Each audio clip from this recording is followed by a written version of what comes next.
आपसे ये यही जानना चाहूंगी कि मांसाहार के शरीर पर क्या नुकसान है। बहुत सारे लोग बहुत ही मजे से खाते हैं मांस को, और सी फूड को भी खाते हैं।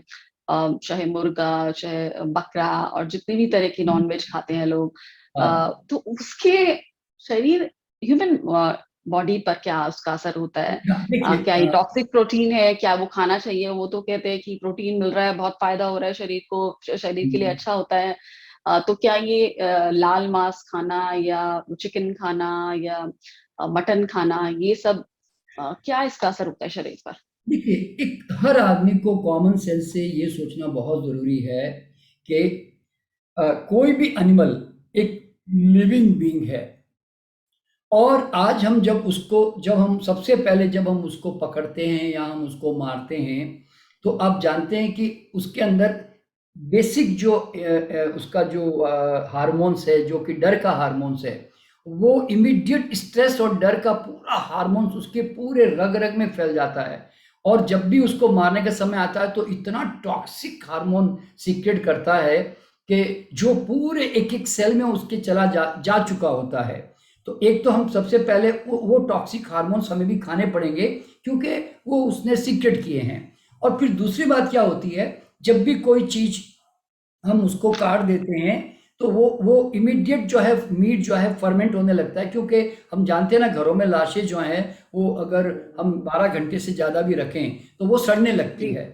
तो अब वो मीट को जो है वो प्रिजर्व करने की कोशिश करते हैं मार कर जो है, और उसको मेंटेन करने की कोशिश करते हैं, जैसे लाश को जैसे बर्फों में डाल डाल कर बचाने की कोशिश कर रहे हैं।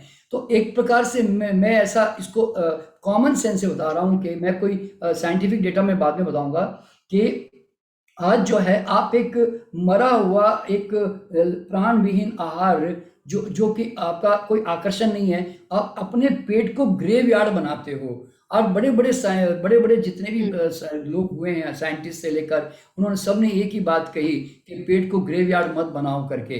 तो वो ग्रेवयार्ड की तरह उसको बना रहे होते हैं। और फिर तीसरी बात क्या होती है कि आप वो रॉ मीट का खाने जी। का आपका कोई आकर्षण नहीं है।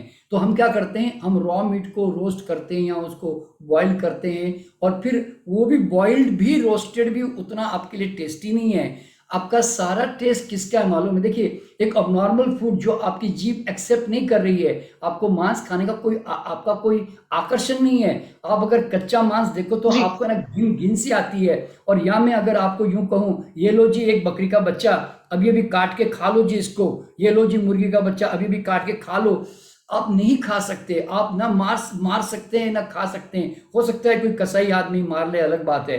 तो आप समझ लीजिए कि एक प्राणी को मार के खाना इतना आसान काम नहीं है, लेकिन आपके सामने वो आ रहा होता है ना, तो आप वो ना उतना ज्यादा नहीं केयर कर पाते हैं। अब जैसे दूध जो है, मैं आपको कहूं, आपको दूध पीना है भाई साहब, एक काम कीजिए, आप जाकर ना गाय के भैंस भैंस के नीचे बैठ जाइए और उसके स्तन के साथ मुंह लगा के पी लीजिए, क्योंकि आपको दूध ही पीना है। वो तो डायरेक्ट पी लीजिए ना, तो आपको वो अच्छा नहीं लगेगा। लेकिन वही दूध बॉटल में आ जाता है, घर में आ जाता है, आपको लगता है वो अच्छा लग रहा है। तो यही मीट मांस के साथ भी है। तो क्या होता है कि वो मांसाहार अब हम जब खाते हैं तो हम टेस्ट किससे क्रिएट करते हैं? हम नमक, काली मिर्च, कोई आउटर कोई फैक्टर, यानी कि यही चीज मैं आपको बताना चाहता हूं कि कुक फूड क्यों डेंजरस और बॉडी के लिए बड़ा हार्मफुल है।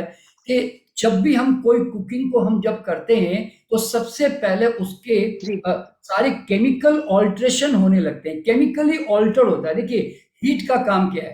हीट का काम है, आप कोई भी चीज हीट में डालते हैं ना, तो वो इमीडिएटली वो हर चीज को ऑल्ट्रेशन करना शुरू कर देता है और हम्म। उसमें चेंजेस लाना शुरू कर देता है। तो मीट के अंदर भी क्या होता है, वो प्रोटीन जो है वो थोड़ा डाइजेशन में हार्ड होने लगता है, क्योंकि कुकिंग करने से रॉ मीट खाते हैं ना, तो आपको प्रॉब्लम नहीं आती। क्यों? रॉ मीट जो है ना, कोई भी जानवर खाता है उसको कभी प्रॉब्लम नहीं आती। लेकिन कुक्ड मीट अगर आप जानवरों को भी खिलाए ना, वो भी बड़ी बड़ी बीमारियों से मर जाएगा। इसीलिए जू के अंदर जितने जानवरों को कुक मीट खिलाया जाता है, वो कभी हेल्दी नहीं रहते। They are suffering from so many diseases. ये शेर ने जितने भी ये लोग पाल के रखते हैं जू के अंदर भी, तो कुक जो मीट है ना, वो भी बॉडी के लिए हेल्दी नहीं है। फिर वो प्रोटीन हार्ड हो जाता है हमारे बॉडी के लिए। और मांस का, और हमारी जो दांत है, वो हमारे चबाने लायक ज्यादा है। और हमारी आंतें 33 फीट की है। और जानवरों की, जो मांसाहारी जानवर है, उनकी 3 फीट की मुश्किल से आते हो, फीट इंटेस्टाइन होती है, तो उनके अंदर मांस क्या होता है, जाते ही स्ट्रॉन्ग हाइड्रोक्लोरिक एसिड सीक्रेट होता है और डाइजेशन होकर फटाफट नीचे आ जाता है उनके। हमारा क्या है, 33 फीट पूरा एक लंबा चौड़ा प्रोसेस होके बाद में इंटेस्टाइन में आता है। इसलिए हमारे यहाँ पे, इसलिए जो लोग ज्यादा मीट ईटिंग करते हैं उनके इंटेस्टाइन में मांस 100% सड़ता ही है। और ये प्रूवन फैक्ट हो गया है कि मीट ईटिंग का कैंसर के साथ, हार्ट डिजीज के साथ और ट्यूमर्स, ये वो, मतलब सो मेनी बीमारियों के साथ इसका जुड़ाव है। आज पूरा वर्ल्ड आप देखोगे कि जिसमें बड़े बड़े डॉक्टर्स आज प्लांट बेस्ड प्रोटीन की तरफ जाने के लिए बड़ा फोर्स कर रहे हैं। वीगनिज्म जो है बड़ा स्पीडली पूरे वर्ल्ड में छाता जा रहा है। इवन आजकल फ्लाइट में भी पूछते हैं कि वीगन चाहिए कि वेजिटेरियन चाहिए, क्योंकि वेजिटेरियन को लोग मानते हैं कि भाई एनिमल मिल्क प्रोटीन उसमें जाया जा सकता है, और या नहीं तो नॉनवेज चाहिए। तो अब लोगों का अब जो है कॉन्शियस, काफी जो चेतना जो है ना, कॉन्शियस बढ़ने लगा है इसके बारे में, और people are becoming aware of all this thing.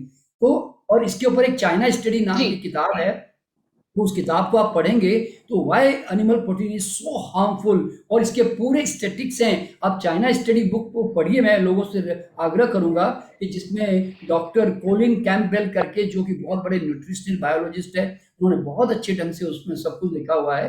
तो क्या होता है कि दुनिया भर के लोग, अभी अभी आप एक बिल क्लिंटन का जाके यूट्यूब पे देखिए, वो उनको जो हार्ट ब्लॉकेजेस हुआ तो उन्होंने एक प्लांट बेस्ड डाइट को अडॉप्ट किया। उन्होंने मीट, अंडे, नॉनवेज एंड सब दूध, सब चीज सब छोड़ा, और उन्होंने अपना हार्ट ब्लॉकेजेस ठीक किया। तो अब आप समझ सकते हैं कि दुनिया में हर आदमी समझने लग गया है कि मीट के घातक नुकसान क्या है, क्योंकि वो एक टॉक्सिक प्रोटीन्स हैं और हमारे बॉडी को टॉक्सिक ही करता है इस तरह से। तो एक तो ये मीट के बारे में जानना बहुत जरूरी है, और फिर आपको अपने आत्मा से पूछना चाहिए, क्या मीट को देखकर मेरे अंदर कोई नेचुरल अट्रैक्शन आ रहा है क्या? क्या मैं उसको खा सकता हूँ क्या?